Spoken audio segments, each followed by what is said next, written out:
Διός εμέ περιπέσει.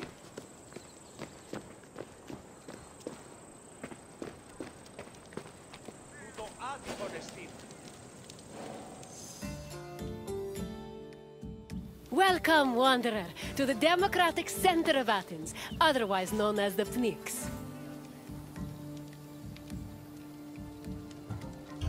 The battles fought here may be more intellectual than bloody, but they are no less spectacular.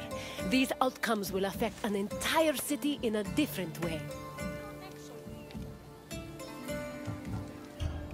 The Pnyx was the meeting place of the Athenian assembly and the physical embodiment of democracy at work.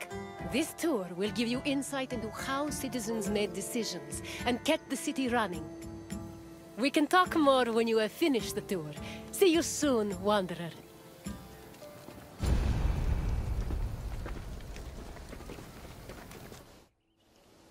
The Athenian assembly was known as the Ecclesia. It met at the Pnyx 40 times a year to discuss various civic matters, and each session usually lasted a few hours. The word Pnyx is believed to mean something close to packed together. This was probably a reference to the fact that during meetings of the Ecclesia, the location would be filled to its capacity, with citizens packed in practically shoulder to shoulder. All male citizens were allowed to directly participate in the democratic process. Those over 20 years old had the right to speak and vote, while those over 30 could be elected to the higher position of magistrate. In total, there were approximately 30,000 citizens in Athens in the classical period. To draft and adopt decrees, 6,000 of them had to attend the meeting.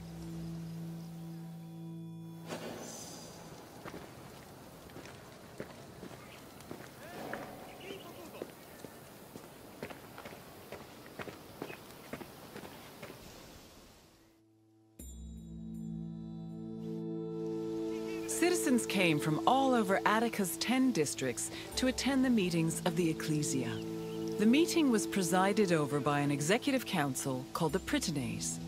Every session began with a sacrifice to Zeus Agoreos, the patron of the assembly. During the meeting, citizens delivered speeches from the Pnyx's platform on whatever issues the city faced. Afterwards, the issue was voted on with a show of hands from the gathered assembly. The Ecclesia made important decisions about subjects like grain importation, expenses, and declarations of war. While they could not directly enact laws, they had a say in appointing Athens' legislators, which gave them a large role in shaping the city's daily operations.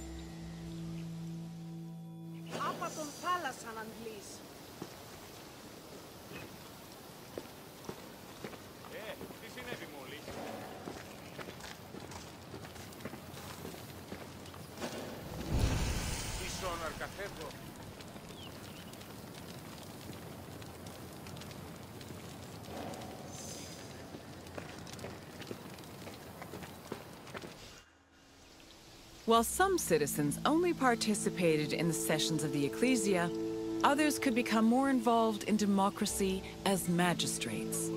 Magistrates were elected from among Athenian citizens over 30.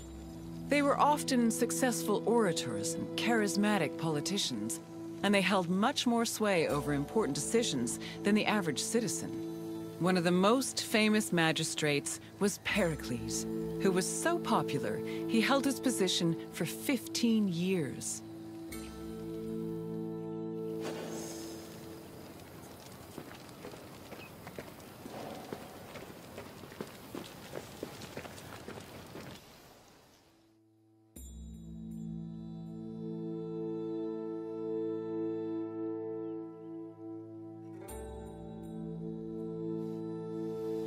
In theory, every Athenian citizen over the age of 20 had the right to participate in the assembly.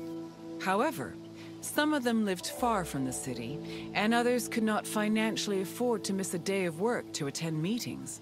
For these reasons, the city introduced a special allowance called a misthos ecclesiastikos in the 4th century BCE, meant to encourage participation.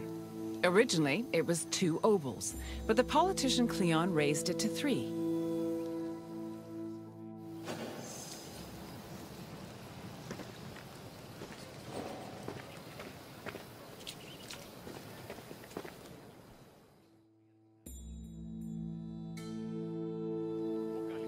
Athenians introduced several innovations that heavily influenced modern society, including theater, architecture, and philosophy. However, their greatest contribution was their democratic government, which introduced the concept of a city ruled by its citizens. The decision to adopt democracy as a government, a choice made in 508 BCE, shaped civilization as we know it, and continues to affect us today.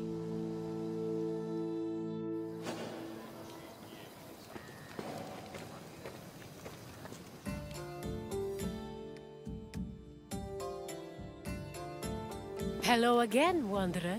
I trust you appreciated learning about the inner workings of the city. Is there anything else you'd like to do? Then let's start with a simple question. Approximately how many citizens were in Athens in my time? Yes, there were approximately 30,000 citizens in Athens, although the population as a whole was much larger. On to the second question. Who of the following was a famous Athenian magistrate? Yes, Pericles was an extremely popular magistrate who managed to keep his position for 15 years. Only one question left. What does the word Pnyx mean?